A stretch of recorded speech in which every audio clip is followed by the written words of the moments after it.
আসসালামু আলাইকুম রহমতুল্লাহ। সম্মানিত দিনী ভাইগণ, আশা করি এবং দোয়া করি আপনারা সকলেই ভালো আছেন। আপনাদের দোয়ায় আল্লাহ পাকের হাবিব হুজুর পাক সাল্লাল্লাহু আলাইহি ওয়া আলিহি ওয়াসাল্লাম এর রহমতে আমিও ভালো আছি। আমি গত মাসে দস্তে গায়েব বা গায়েবী অর্থ সাহায্যের উপরে 4-5টি ভিডিও দিয়েছি। ইনশাল্লাহ এই মাসে রবিউল আউয়াল মাস, এ মাসে ইনশাল্লাহ আমি আরও প্রায় 10টির মতো, সব মিলিয়ে প্রায় 15টার মতো হবে কম বেশি, দস্তে গায়েব বা গায়েবী অর্থ সাহায্য এর ভিডিও দিয়ে দিব। এই সবগুলি ভিডিও পাওয়ার পর যারা আমার ছাত্র আছেন তারা আপনাদের জন্য যেই দস্তে গায়েবের আমলটা সুবিধাজনক মনে হয় ওই ধরনের সুবিধাজনক আমলগুলো আপনারা সিদ্ধান্ত নেবেন করার। এরপর আমি আপনার নাম, মায়ের নাম দিয়ে আপনার বুরুজ বের করে ওই বুরুজ অনুযায়ী কোন দস্তে গায়েবের আমলটা আপনার জন্য প্রযোজ্য হবে এবং কোন আমলটার মাধ্যমে কার্যকারীভাবে আপনি গায়েবী অর্থ সাহায্য পেতে পারবেন, এই বিষয়টা আমি আপনাকে সহযোগিতা করব। আর যারা আমার ছাত্র না, সাধারণ ভিউয়ার্স আছেন, তারা সবগুলি ভিডিও পর্যালোচনা করে দেখে জেনে বুঝে কোন আমলটা আপনার জন্য সুবিধা হয় ওই বিষয়টা সিদ্ধান্ত নিয়ে আপনারা আপনাদের নিকটবর্তী কোনো দস্তে গায়েবের আমল হাসিল আছে এই ধরনের একজন বড় মুদাব্বিরের সাথে সাক্ষাৎ করে তার কাছ থেকে আপনারা বিষয়টা বুঝে নেবেন। দস্তে গায়েবের আমলের বিষয়ে আমি অনেকগুলো ভিডিওতে অনেক বর্ণনা দিয়েছি। অনেকে আমাকে জানতে চেয়েছেন, যারা আমার ছাত্রদের মাঝে আলেম, অনেকেই জানতে চেয়েছেন যে হুজুর দস্তে গায়েবের বিষয় অর্থাৎ অদৃশ্য রিজিকের বিষয়ে কোরআন শরীফে কি কিছু বলা আছে কি না। যেহেতু আল্লাহ রাব্বুল আলামিন বলেছেন কুল্লুম ফি কিতাবি মুবিন, সব কিছুই এই কালামুল্লাহ শরীফে স্পষ্টভাবে বর্ণনা করা আছে। এই দস্তে গায়েবটাও মূলত কালামুল্লাহ শরীফে বর্ণনা আছে। আমি কয়েকটা আয়াত শরীফ দিব, অনেকগুলো আয়াত শরীফ আছে, প্রায় 12-14টার মতো বা একটু কম বেশি হতে পারে, যেগুলির মাধ্যমে এই অদৃশ্য রিজিক বা এমন রিজিক যেটা সে কল্পনাও করেনি, এই ধরনের আয়াত সম্বলিত আয়াত রয়েছে 10-12-15টা বা আরও বেশি হবে। আমি কয়েকটা আয়াত শরীফ দিব এবং সরাসরি একটা আয়াত শরীফ দিব যে আয়াত শরীফের মাধ্যমে সরাসরি দস্তে গায়েব বা গায়েবী অর্থ সাহায্যের বিষয়ে বলা হয়েছে। আজকের ভিডিওটা মূলত এই বিষয়টার উপর। সূরা তলাকের 3 নং আয়াত শরীফের প্রথমাংশের ব্যাখ্যা, যা সরাসরি মুফাসসিরিনে কিরামগণ সরাসরি আলোচনা করেননি তাদের আমল কেটে যাওয়ার কারণে।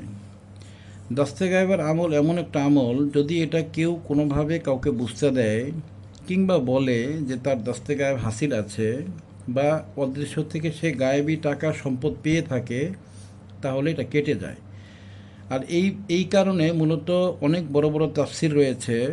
এই তাফসিরের সূরা তলাকের 3 নম্বর আয়াত শরীফের প্রথম অংশের ব্যাখ্যায় মুফাসসিরানে কেরামগণ এই দস্তে গায়েবের ব্যাপারে সরাসরি বলেননি, কিন্তু তারা ঘুরিয়ে এটা বলেছেন যে এমন জায়গা থেকে রিজিক আসবে যা সে কখনো চিন্তা করেনি, কল্পনা করেনি, বুঝেও নি, এমন জায়গা থেকে রিজিকটা চলে আসবে।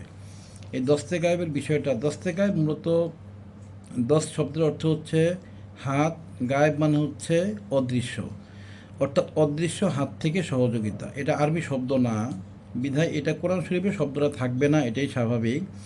তবে এই শব্দটার যেই অর্থটা, এই অর্থটা আরবি ভাষায় কোরআন শরীফে বিভিন্নভাবে আছে। সূরা তলাকের 3 নম্বর আয়াত শরীফে আল্লাহ রাব্বুল আলামিন বলেন ওয়ায়ারযুকুহু মিন হাইসু লা ইয়াহতাসিব, আমি তাকে এমন জায়গা থেকে রিজিক দিব, অর্থ সম্পদ দিব, লা ইয়াহতাসিব, যা সে কখনো চিন্তাও করেনি, কল্পনাও করেনি, ধারণাও করেনি। এটা দস্তে গায়েবের সরাসরি প্রমাণ রাখে একটা আয়াত শরীফ। এছাড়া আরও অনেক আয়াত শরীফ রয়েছে, আমি আজকের আলোচনায় টুকটাক আলোচনা করেছি, লিখেছি। আমি আয়াত শরীফগুলি বলছি, আপনারা মনোযোগ দিয়ে ভিডিওটা শুনবেন, জানবেন এবং হারাম রিজিকের দিকে না ঝুঁকে, হারাম আমলের দিকে না ঝুঁকে সন্দেহজনক আমল বা সন্দেহজনক আয় রোজগারের দিকে না ঝুঁকে আপনারা দস্তে গায়েবের আমল করে আল্লাহ রাব্বুলের পক্ষ থেকে গায়েবী সাহায্যের ব্যাপারটা প্রশস্ত করে ফেলবেন। তারপরেও হারাম খাবেন না, সন্দেহযুক্ত খাবারের সাথে যুক্ত হবেন না।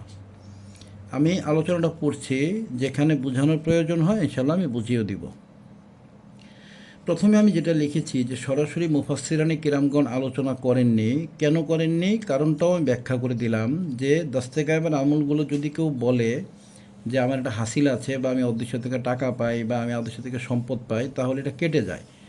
এই জন্য সরাসরি তাফসির যারা করেছেন মুফাসসিরানে কিরাম, ওনারা সরাসরি দস্তে গায়েব বা এই গায়েবী বিষয়টা বলেননি, বা আমলটা ব্যাখ্যার মধ্যে লিখে দেননি। কিন্তু পরবর্তীতে মুদাব্বিরানির কেরাম যারা তদবির করেন, আমরা যারা ছোট মুদাব্বির রয়েছি, আমাদের যারা আকাবিরগণ রয়েছিলেন, তারা তাদের বইয়ে এগুলো আলোচনা করেছেন। মুদাব্বিরি হাসিলাতে এমন অনেক আমল আছে যা মুখ দিয়ে প্রকাশ করলে কিংবা কাউকে বললে 3 দিনের মধ্যে আমলের তাসির কেটে যায়। কখনো কখনো আমলটাই কেটে যায়। এমন একটি আমল দস্তে গায়েব বা গায়েবী সাহায্য বা গায়েবী অর্থপ্রাপ্তি। সূরা তলাকের 3 নম্বর আয়াত শরীফ সহ আরও অনেক আয়াত শরীফে দস্তে গায়েবের ইঙ্গিত আছে। আমি কিছুক্ষণ আগে আয়াত শরীফটা বলেছি, ওয়ায়ারযুকহু মিন হাইসু লা ইয়াহতাসিব, অর্থাৎ তাকে এমন জায়গা থেকে রিজিক দান করেন যা সে কখনো কল্পনাও করে না। এছাড়াও সূরা আলে ইমরান 37 নং আয়াত শরীফেও এমন ইঙ্গিত আছে। ওইখানে হযরত মরিয়ম আলাইহিস সালাম উনি আমল করতেন, সেখানে হযরত জাকারিয়া আলাইহিস সালাম উনি যখন যেতেন, দেখতেন এখানে অনেক ধরনের খাবার, ফল, বিভিন্ন রকমের মধু, বিভিন্ন রকমের মিষ্টান্ন, বিভিন্ন রকমের খাদ্য, রুটি, গোশত ইত্যাদি ইত্যাদি থাকতো। হযরত জাকারিয়া ইসলাম জিজ্ঞাসা করতেন যে এগুলো কোথা থেকে এসেছে। তখন হযরত মরিয়ম ইসলাম উনি বলতেন, মরিয়ম আলাইহিস সালাম বলতেন, এগুলো আল্লাহ রাব্বুল আলামিন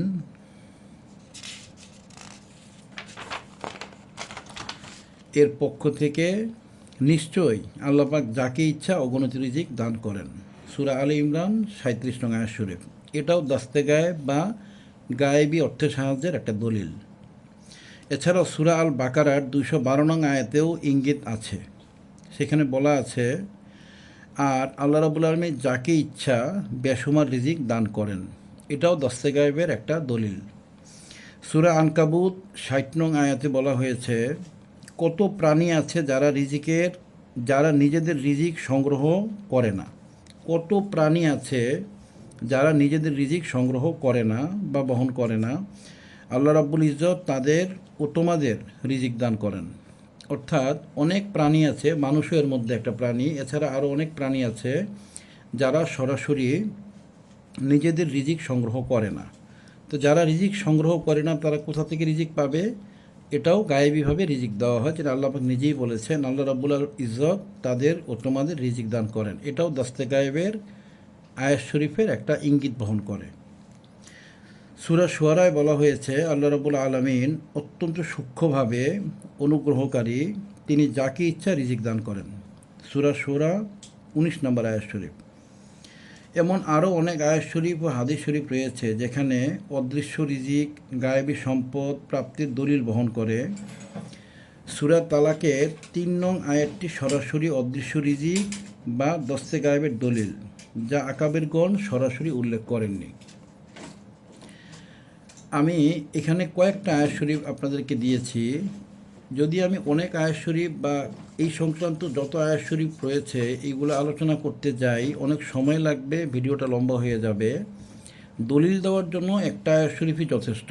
তবে এখানে আমি প্রায় 4-5টা আয়াত শরীফ দিয়েছি দস্তে গায়েব বা গায়েবী রিজিককে, এটা আল্লাহ রাব্বুলের পক্ষ থেকে যে ইঙ্গিত আছে এই জিনিসটা বোঝানোর জন্য 4-5টা আয়াত শরীফ দিয়েছি।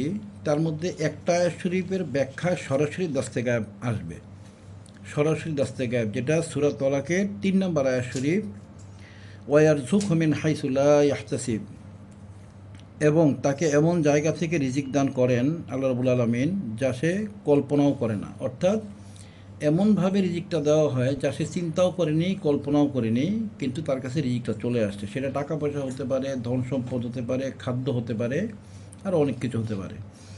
এইটার ব্যাখ্যায় আমি প্রায় 20 রকমের তাফসির আমি দেখেছি। কোথাও দস্তে গায়েব বা অদৃশ্য রিজিকের ব্যাপারটা বলা হয়নি। সব জায়গায় বলা হয়েছে আল্লাহ পাক এমনভাবে রিজিক দিবেন যা সে কখনো চিন্তা করেনি, বা যেই জায়গা থেকে টাকা আসতে পারে ওইটা সে ধারণা করেনি।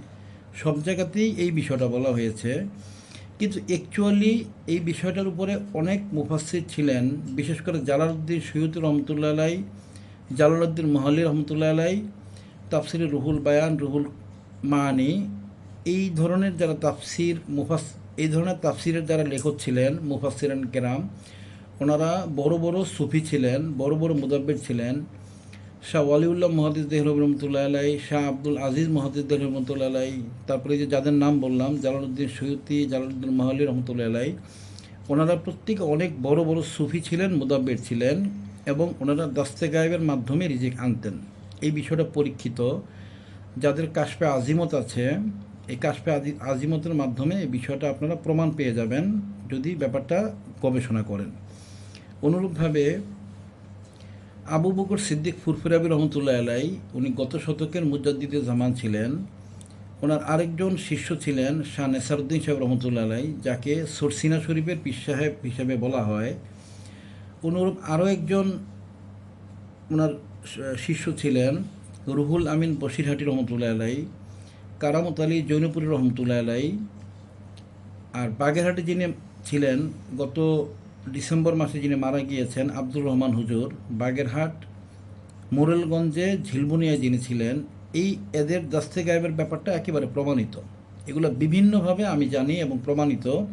তারাও তাদের তাফসিরে এই সূরা তালাকের ৩ নম্বর আয়াত শরীফের ব্যাখ্যায় সরাসরি যেখানে দস্তে গায়েব বলা হয়েছে যে আমি তাদেরকে এমন জায়গা থেকে রিজিক দিব যা সে কখনো কল্পনাও করেনি, দস্তে গায়েব সরাসরি, এটার ব্যাখ্যায় ওনারা এটা দস্তে গায়েব লেখেননি। এটা না লেখার মূল কারণটা ছিল, আপনাদেরকে আমি একটা নকশা দিব, এই নকশার মাধ্যমে আপনারা মৃত রূহ যেগুলো আছে এদেরকে আপনারা ডাকতে পারবেন এবং ডেকে তাদের সাথে আপনারা কথা বলতে পারবেন।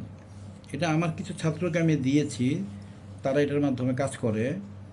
এটা চাইলে যদি কেউ আমল করে তাহলে এই হাসিলাটা অনেকেই করতে পারবে।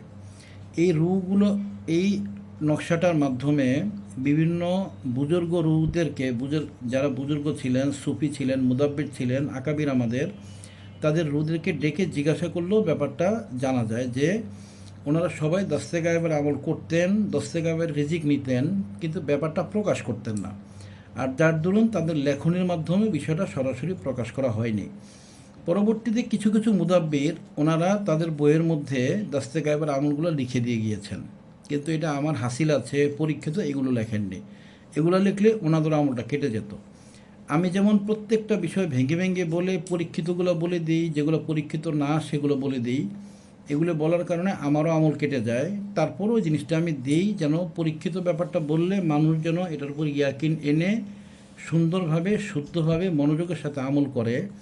এই জন্য আমি একেবারে ক্লিয়ারলি বলি, কিন্তু ওনারা ক্লিয়ারলি বলেননি। কাশফুল আরওয়ার মাধ্যমে ওনাদের কাছ থেকে ব্যাপারটা আমি জেনেছি।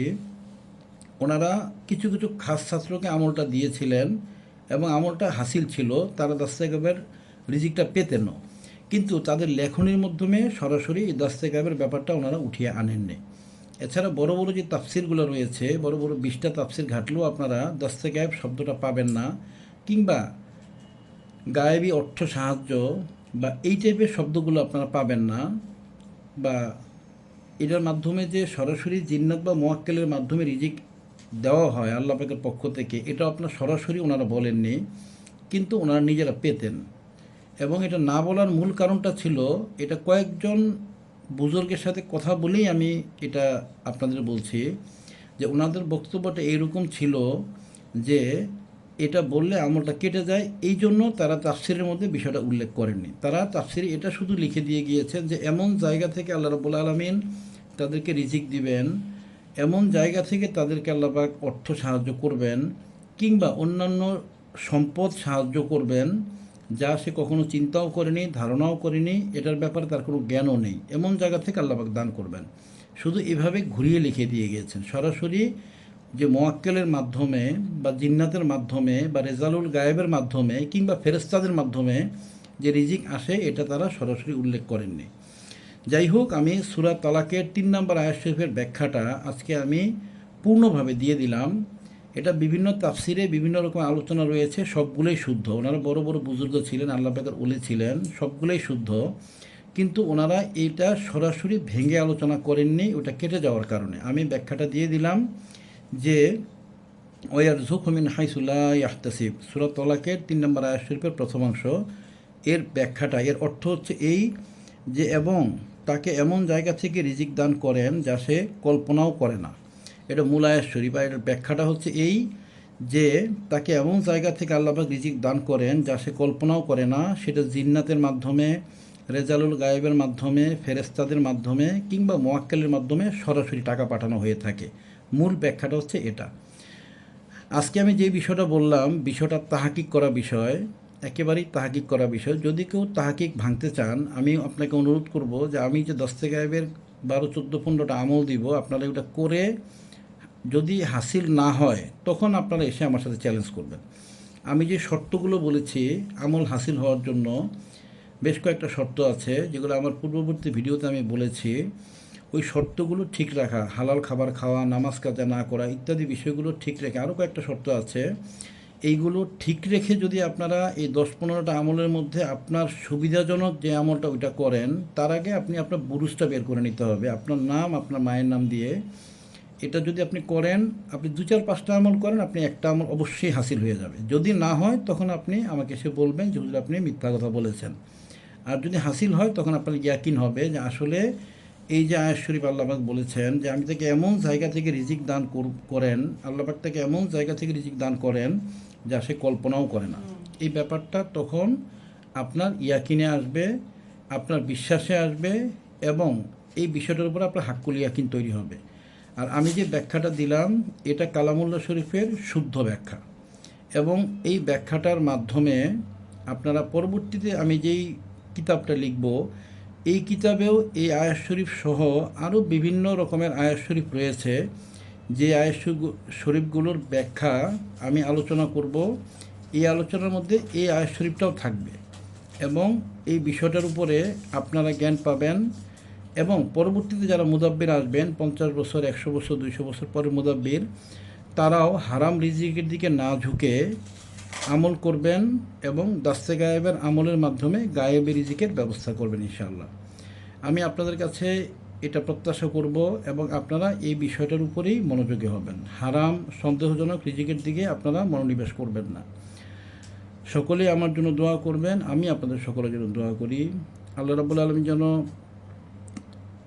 আমি আপনাদের জন্য দোয়া করি, আপনারা দোয়া করবেন। আল্লাহ রাব্বুল আলামিন আমাদের সকলকে যেন রহমত করেন, কবুল করেন, ক্ষমা করেন, দয়া করেন, মায়া করেন। আমি আপনাদের জন্য এই দোয়া করি, আপনারা আমার জন্য একই দোয়া করবেন। আমরা সকলেই সকলের জন্য দোয়া করব।